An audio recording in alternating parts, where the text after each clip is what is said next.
We chose this experiment because we are interested in how people conform to others. We also thought it'd be interesting to see people's reactions in just everyday life to events out of the ordinary. Our question is, when holding an invisible rope, are strangers more likely to avoid the rope after conforming to another person who has already stepped over it? Our hypothesis is if someone steps over the invisible rope, then all other strangers are more likely to conform to that person and avoid the rope because humans naturally tend to be socially influenced by the behavior of others. Our study took place at Pine Trails Park in Parkland.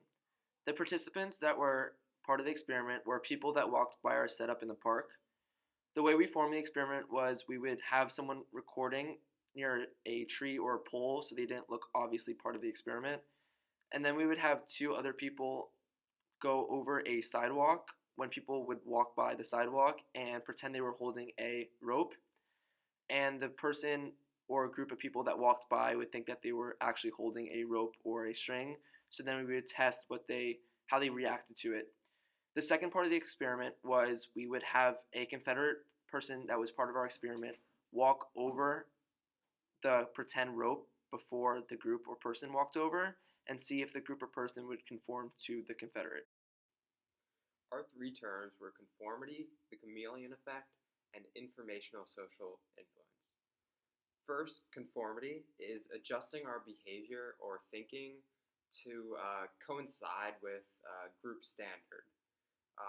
This word relates to our experiment in that we had one Confederate step over the rope, thinking that the other group that walked by would conform to them and also step over the rope. The second word, the chameleon effect, refers to a non-conscious mimicry of either postures, facial expressions, or other behaviors of one's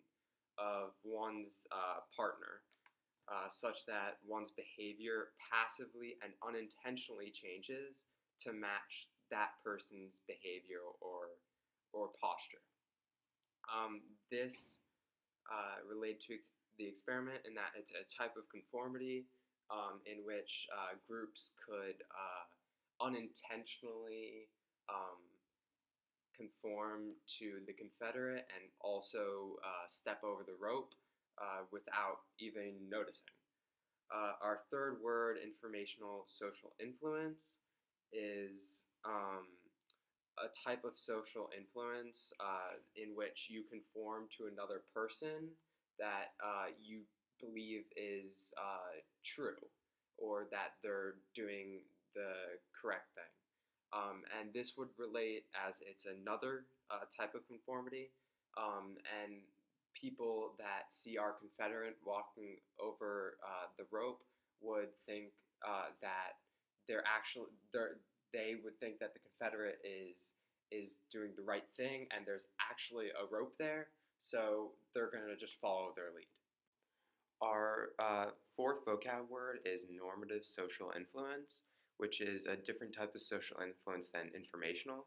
And it says that it's influence resulting from a person's desire to gain approval or to avoid disapproval.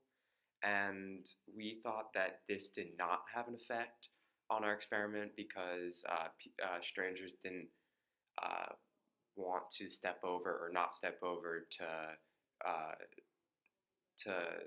be approved. They just wanted to step over due to informational social influence.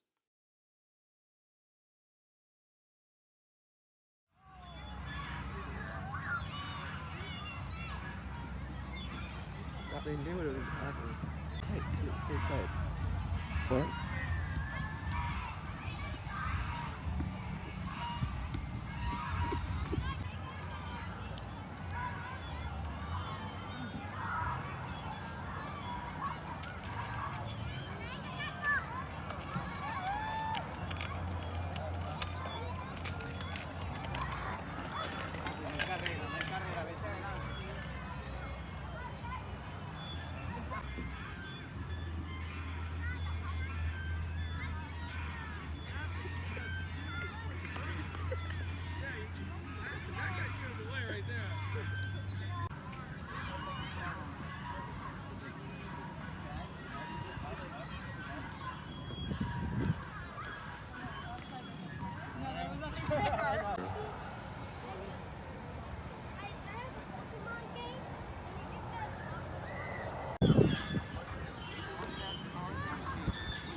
Did you get the?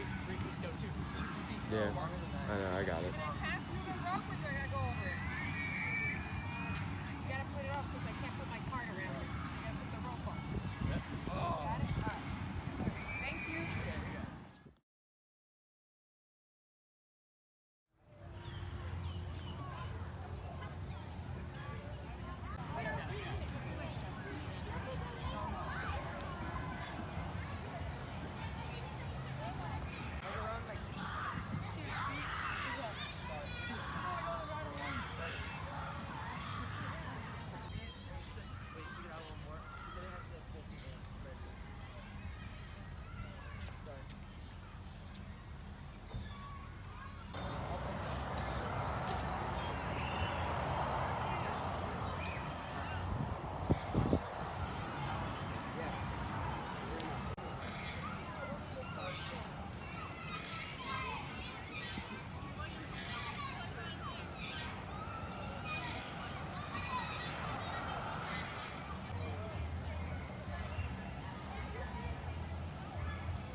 There were 4 different reactions that occurred in the data collection. The first was when a group stepped over, the second was when a group went around, the third was when a group went through, and the fourth was when a group asked to move it. So there was 2 parts of the experiment. The first was when there was no prior Confederate person walked through. One person stepped over, 4 groups went around, 3 groups went through, and 1 group asked to move it. So the immense amount of people that went around in the first part could be because they really thought there was something there in the rope, and so they went around so that they didn't like step over the rope or hit the rope. And it's an easier way to deal with the situation because going over and stepping over, you could still trip on it, whereas going around the open space is pretty easy too. There was some people that went through. This could be because they knew it was an experiment or they knew it was a test or a prank. The second part of the experiment is when a Confederate person, part of our experiment, walked through to create conformity. There was 0 people that stepped over. There was 5 groups that went around. There was 4 groups that went through, and there was 0 people that asked to move it. So a lot of people that went around could be because they didn't want to step on the rope or hit the rope on accident because they saw the person in front of them go over the rope and he almost tripped. So they went around because it's again an easy situation since it's a big area. A lot of people went through as well because they either thought it was a prank or a test or an experiment. Our hypothesis was supported. We saw that having a Confederate step over the invisible rope in front of strangers did not influence them to step over also, but it did affect the strangers' reactions overall more than when there was nobody to step over the rope. So we found that the most people went around rather than stepping over. And this must be due to either informational social influence or the chameleon effect, which are 2 types of conformity, but not normative influence. Informational social influence would make sense in that when strangers see one of us step over the invisible rope, they must trust us that there is something actually there, and they need to avoid it as well. The chameleon effect would also explain it, as strangers just conform to the person that stepped over without putting any thought into it. And the normative social influence didn't affect it, as nobody wanted approval by stepping over or not stepping over. If we were going to repeat this experiment, we would perform it in a more enclosed space, like a grocery store. In the wide open park, people were coming and going from every direction and weren't particularly staying on the sidewalks where we were trying to perform the study. This made it much harder to get a very accurate trial. Article 1 explains why we naturally conform to others' social behavior. It goes into detail on how we originally needed to conform to survive, and it just developed evolutionary over time. It also states that the degree to which people conform is altered depending on the size of the group, the demographics, and their culture. Overall, conformity is a huge benefit to humanity, this article states. Article 2 explains how conformity influences behavior. Conformity involves changing your behavior to fit in. Researchers have discovered that we follow someone's lead because they may have more knowledge than us, and we can conform to not look foolish when around a group. Conformity happens regularly in our day without us noticing. We conform often to a wrong answer when there's a large group around us and the task is hard. Both articles explained what conformity is and how it works.